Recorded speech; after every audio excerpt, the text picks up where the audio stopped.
My name is Peter Goetje. I'm a director of the Nordic Cochrane Center in Copenhagen and professor of research design and analysis at the University of Copenhagen. 2 years ago, I found out that our prescription drugs are the third leading cause of death after heart disease and cancer. Our drugs kill around 200,000 people in America every year, and half of these people die while they do what their doctors told them. So they die because of the side effects. The other half die because of errors. And it's often the doctors that make the errors, because any drug may come with 20, 30 or 40 warnings, contraindications, precautions and so on. No doctor in the world knows about all this. So they give patients drugs that they should not have given them, that interact dangerously with other drugs or food items or so on. And then the patients die. That's the other half. So the other thing I found out 2 years ago was that much of what the drug industry does fulfills the criteria for organized crime in US law. And they behave in many ways like the mafia does. They corrupt everyone they can corrupt. They have bought every type of person, even including ministers of health in some countries. So there is a huge amount of corruption. In my country, for example, Denmark, we are regarded as having very little corruption. But yet we have thousands of doctors on industry payroll, although we are just 20,000 doctors. So this is an effective kind of corruption. The drug industry buys the professors first, then chiefs of department, then other chief physicians and so on. They don't buy junior doctors. So when several thousands are on industry payroll, it's really, really bad. And that's why I wrote my book, Deadly Medicines and Organized Crime, How Big Pharma Has Corrupted Healthcare. I hope to convince patients not to take so many drugs, because so many die from the drugs they take. In my country, people take so many drugs that every single citizen can be in treatment with 1.5 drugs from they are born till they die. This is incredible. And drugs are not that helpful. And they kill very many of us.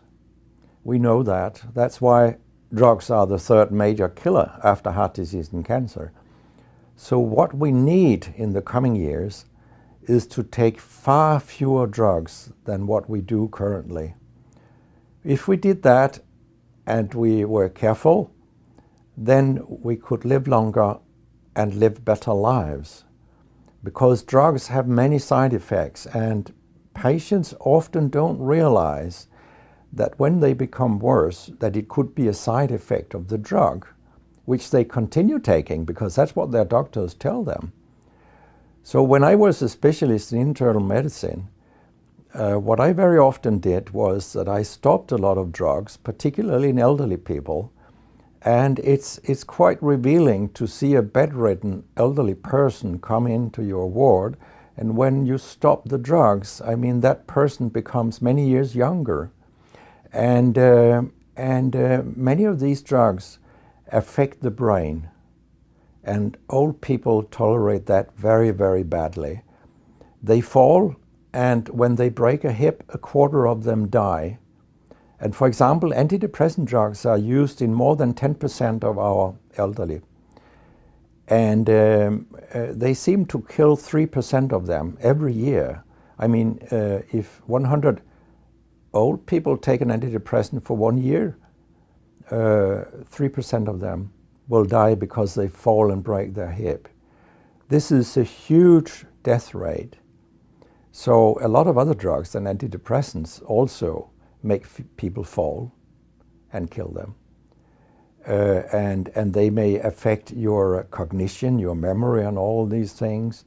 And then they interact in ways that we know almost nothing about. Very many elderly, they take more than 5 drugs a day. And we actually don't know how these drugs interact with each other. What we do know is that all drugs have many effects in the body, and some of them interact also in their metabolism. so that you can get a too high concentration of a drug if you take other drugs simultaneously. So we make a lot of harms that we don't even recognize. I have a pretty colorful collection of things people have called me during all these years. And sometimes journalists have asked me, why do you always look up controversy? And my reply is, I don't. Controversy looks me up. Because it's not popular to tell the truth in healthcare. You will get a lot of enemies, because a lot of people make money on false premises, doctors and industry alike. And our drug regulators and our politicians, they are on board on this wagon. So very few people are independent of money in healthcare. And of course, I have attacked a lot of holy cows during my career, and people have screamed loudly. In a French journal, I was called a statistical masturbist because I showed with statistics that mammography screening didn't work and things like that. And I was even accused of scientific misconduct by the Association of the Danish Pharmaceutical Industry, which was completely ludicrous. It was harassment from beginning to end. They came with vague arguments that we cannot recognize the conclusions in your study, and they could have come up with numbers and said, these numbers are wrong. They didn't do anything. It was only harassment. It lasted 18 months, I think, the whole thing. And then when we were acquitted, I made sure that this nasty behavior was described in the British Medical Journal. So after that, they haven't come so much after me, the Danish drug industry. And when my book about organized crime came out, they just lied about it, as they always do. That my examples were old, they went back 90 years and so on.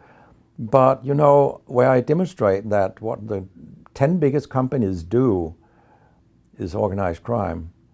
These examples, they were from within the last 10 to 15 years.